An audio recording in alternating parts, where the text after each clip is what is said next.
Okay, this is a video on a custom controller I made to play Battlefield and first-person shooters. I've been playing games on this thing for like 15 years. And this is basically your WASD keys right here. And it's a lot easier than using a keyboard to like control your directional movement. It's a lot easier just to use forward, back, left, and right. It's so much easier to move around. And some of the other keys is that this is the run button, this is crouch, this is jump, and it's easy to like move and jump at the same time. This is enter, exit a vehicle, this is reload, and this is prone for like sniping and stuff. And I have some of the other buttons mapped to different functions. But I made basically an exact duplicate of this side of the control panel.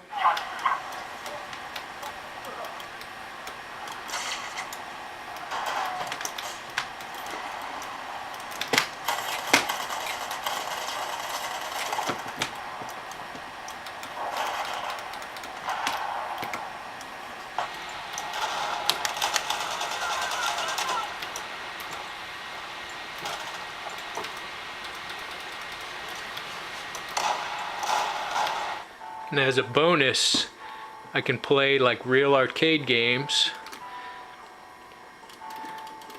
This is Raiden 2.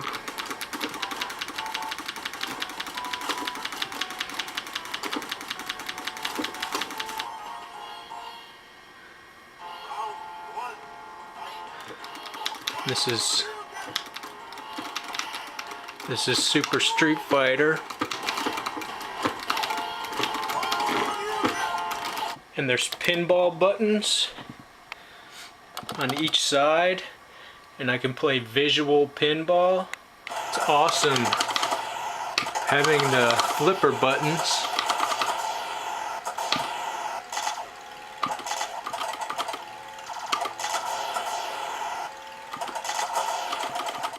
So I created a paper template and marked the holes.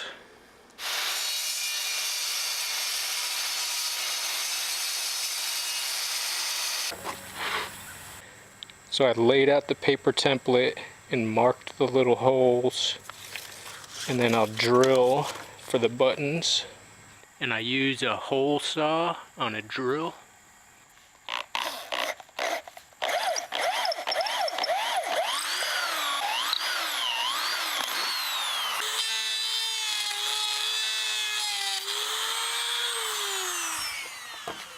And I routed out a little recess so the joystick will fit, because the wood is a little bit thicker than the usual control panel thickness.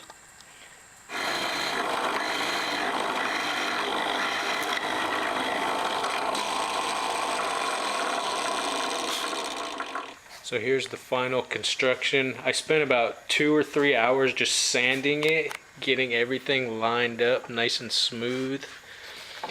And on the inside, I routed out a pocket for those switches, and I routed out this section right here, and this is so the little buttons can fit inside. And there's a little groove where the cable fits in, so it's like nice and flush. And I made some little angle iron pieces out of a scrap piece of metal, and that's what connects the top to the bottom.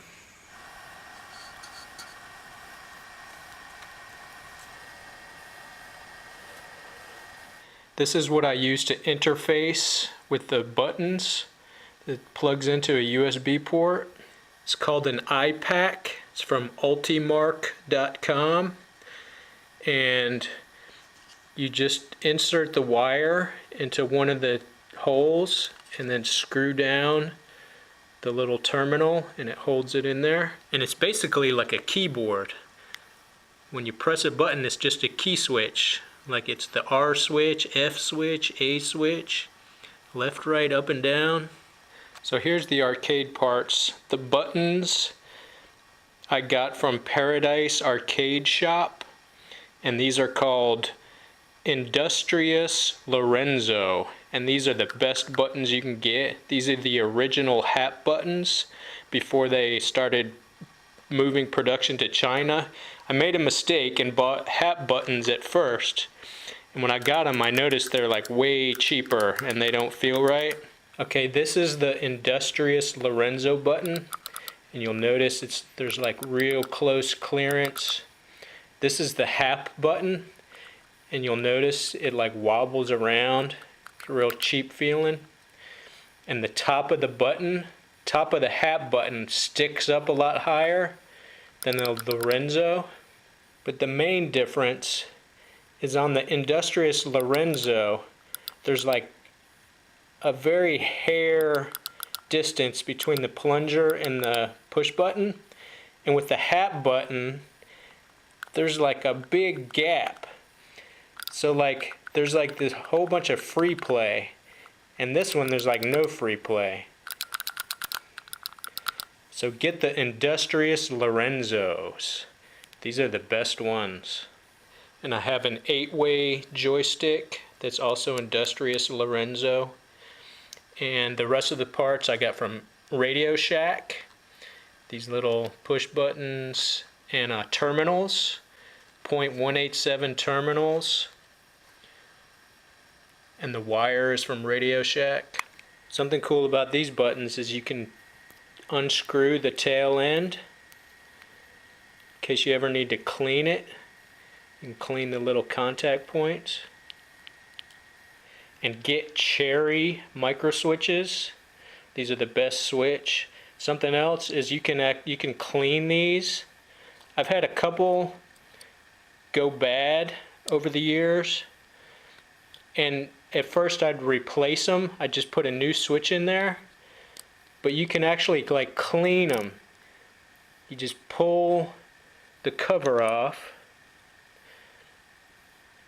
and you'll see this thing pushes down that little plunger, and what happens is this little thing gets like oxidized or a little dirty. You just take a little piece of paper, put it in between the contact points, push down, and just wipe it with the piece of paper.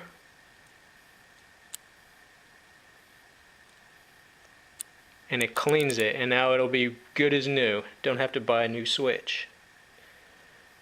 And it just pops right back together. And I cut 4 little standoffs from an old pen, and this will hold the circuit board up in the air a little bit. Here's something kind of neat. You can mix and match the parts of the buttons. You push in on the prongs and the center part will come out, and I took apart the center part of a red button and I'm going to put it inside the black button. So now this button kind of matches these other buttons. Okay, you take the little terminal and put it inside this little spot in the wire cutters. Then you take the wire, insert it into the hole, and just squeeze. And it crimps it. Tug on it a little bit to make sure it's secure. And then you connect it to the top switch on the side. And then connect it to the appropriate switch. Tighten the little terminal down. Give it a little tug, make sure it's secure. And the top prong of the switches is the ground. And you daisy chain them all together. You crimp like 2 wires into one socket. And you just go from switch to switch on that top prong. The wire loops around, loops around, loops around, and then it ends up in the bottom hole is called ground, GND, and there's one on each end.